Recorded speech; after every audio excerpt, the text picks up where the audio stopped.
الذين يقولون ربنا إننا آمنا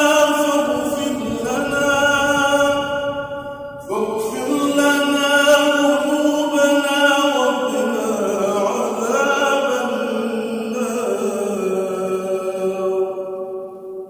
الصابرين والصادقين والقانتين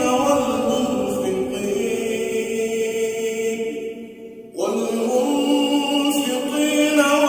والمستغفرين بالأسحار شهد الله أن